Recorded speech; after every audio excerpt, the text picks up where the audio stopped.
two other people that are running for governor of California.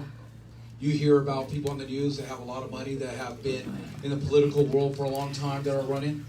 So why would a small business owner, somebody who's really unknown, an immigrant, want to run for California governor?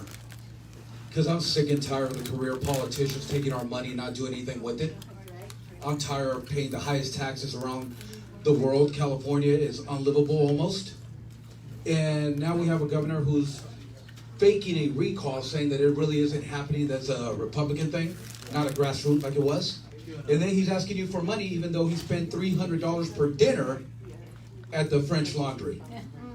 I mean, come on, how much more money is he going to take out of people who, how many of our lost our jobs, closed our businesses? We go down the street and we don't see anybody working because they're out of business.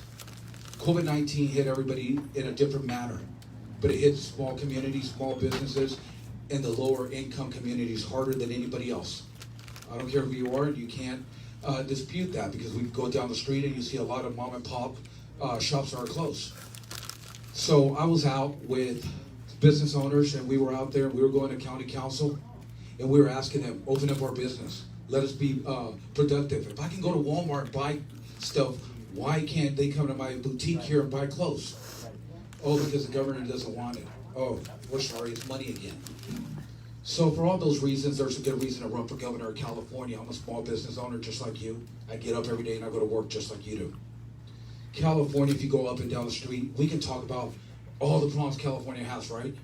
Homeless, water, we could go down the list. And everybody says, I have a solution. So let's start talking about some solutions, because I'm about real California problems, and we have real California solutions. So let's start with the first and most one that I don't care where you're at in California. This is a California state problem, the homeless. You guys, I don't care where you go down here, you see them on the side of the street, right?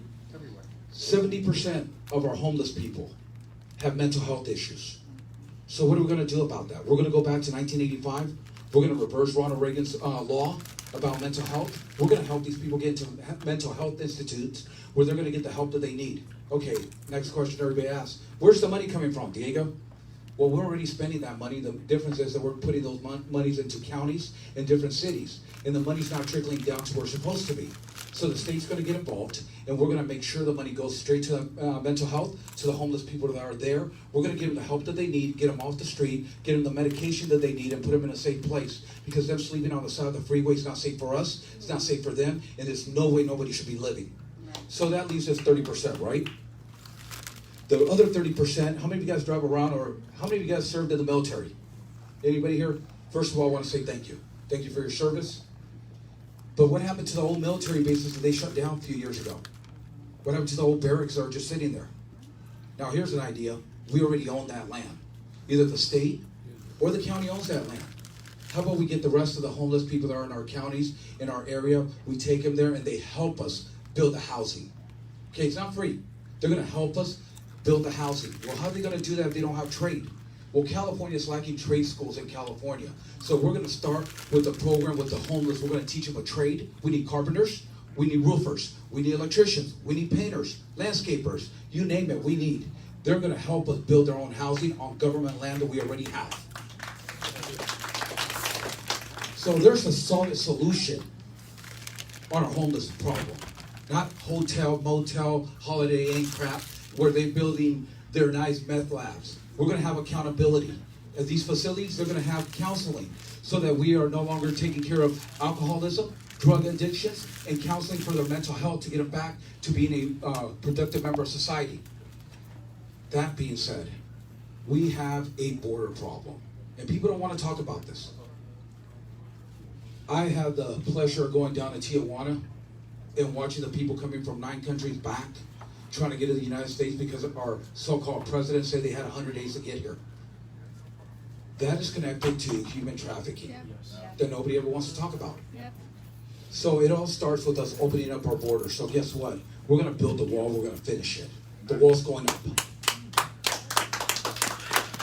Donald Trump said something that always made us all think and laugh. So I'm going to let you guys laugh for a minute. Mexico's going to pay for the wall.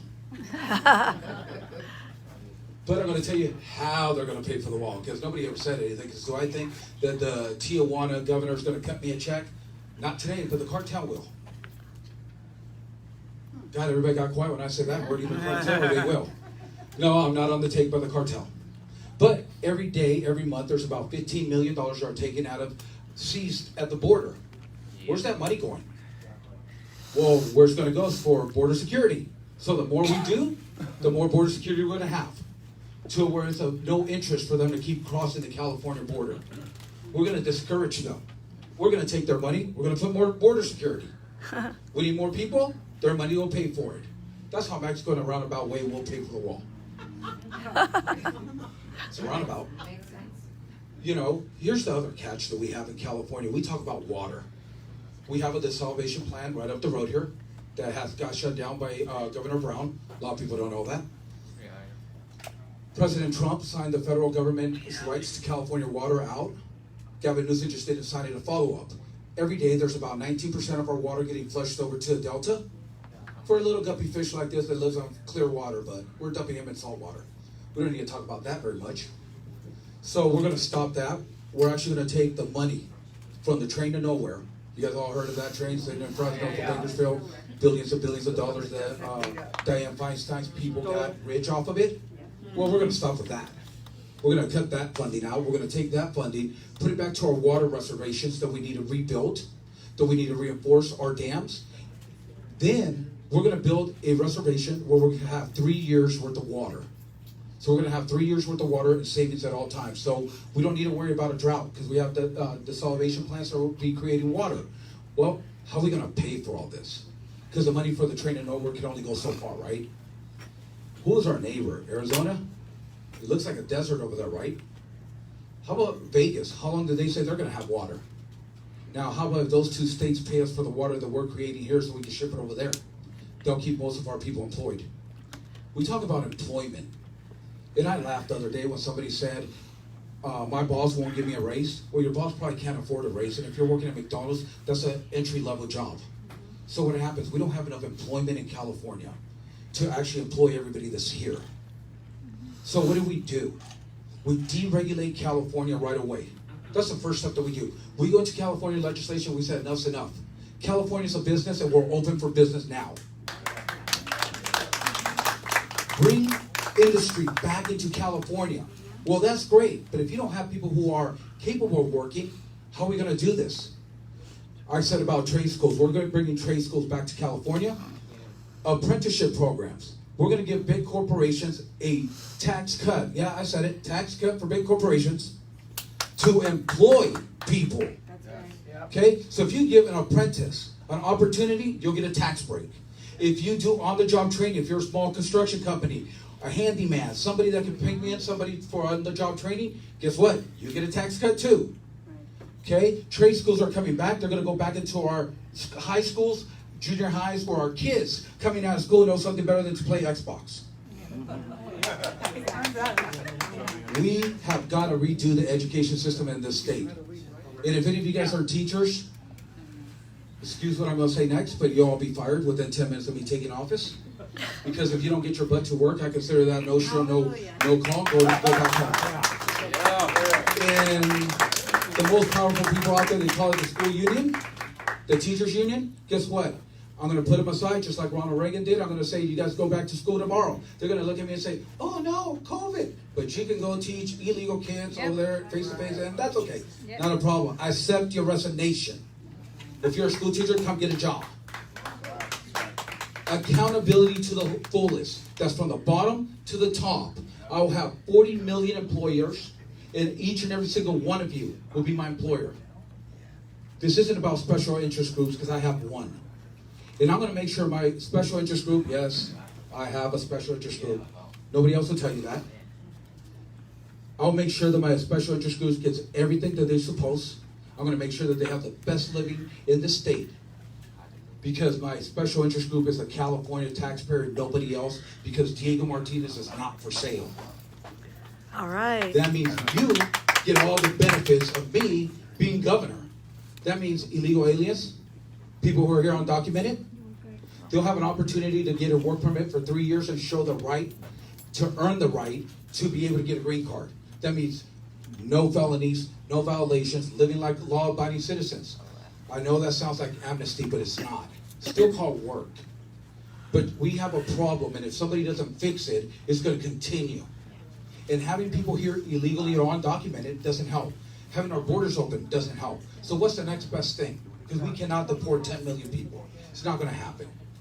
So what's the next best thing? How about them paying their fair share of taxes like the rest of us? How about being able to take our tax money and bringing it down from 13% to 9% across the state board, because everybody's paying their fair share of what California taxes are? How about we get rid of sanctuary cities, sanctuary states, Yes. and law-abiding citizens? Yes.